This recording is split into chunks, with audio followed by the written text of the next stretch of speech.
Queen Margrethe II of Denmark's abdication has sparked renewed interest in King Charles's future as King of the United Kingdom.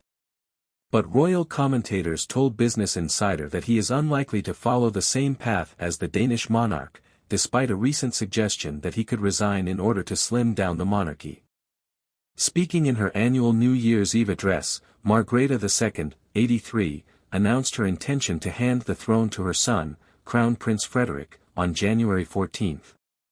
The Queen, who reigned for 52 years, said she received back surgery in February 2023, prompting her to think about the Danish monarchy's future.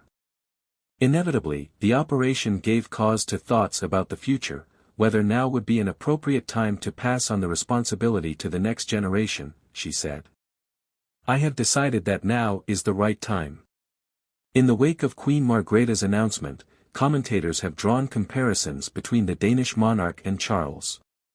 Royal biographer Phil Dampier told the Daily Mail that Charles, 75, could also consider abdicating if his health suffers or if he just thinks it is a good time to pass on to William and Kate while they are still young.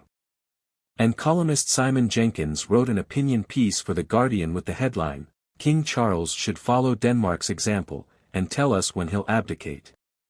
Jenkins went on to suggest that Charles could fulfill his goal of slimming down the monarchy by following the example of Margrethe and other European monarchs who have stepped down from the throne.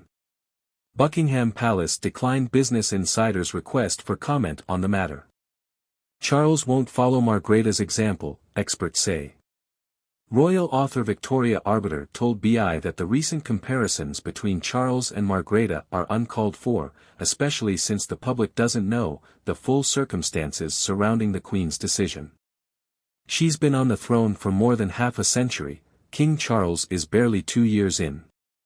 The comparisons are unwarranted and have no merit, Arbiter, co-host of a YouTube show, Dickie and Vicky's Royal Report, told BI. There's no reason why the king should abdicate.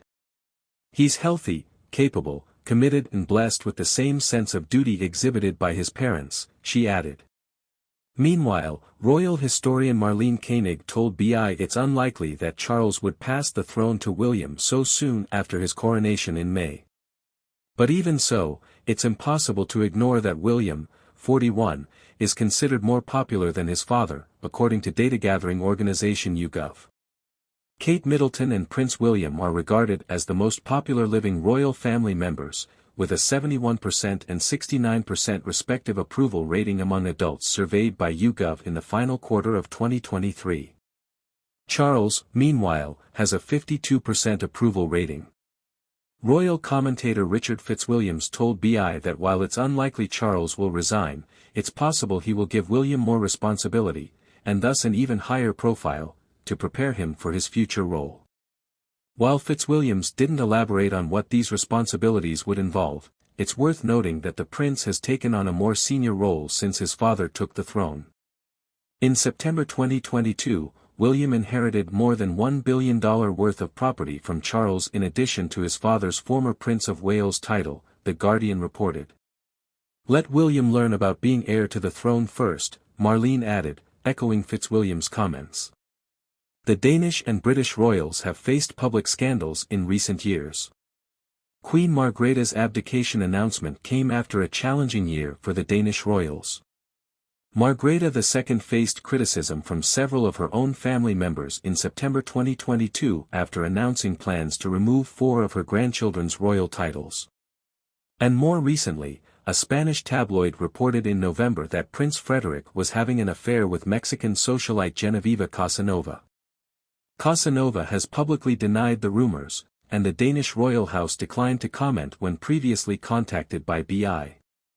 Meanwhile, the British royal family has faced its own set of challenges since King Charles took the throne in September 2022. In January 2023, Prince Harry made several revelations about the royals in his memoir, Spare, including implying that Camilla leaked a story to the press about Meghan Markle and Kate's disagreement over bridesmaid dresses in 2018. And in November, Charles and Kate Middleton were named as the royal family members said to have made racially insensitive remarks about Prince Archie's skin tone before he was born. The names were printed in the Dutch version of Omid Scobie's book, Endgame, which the publisher cited as a translation error at the time. The names were not mentioned in the original English-language edition of the book, and the Dutch version that contained the names was pulled from shelves in the Netherlands before new copies were printed. Buckingham Palace and Kensington Palace did not respond to BI's previous requests for comment on the matter.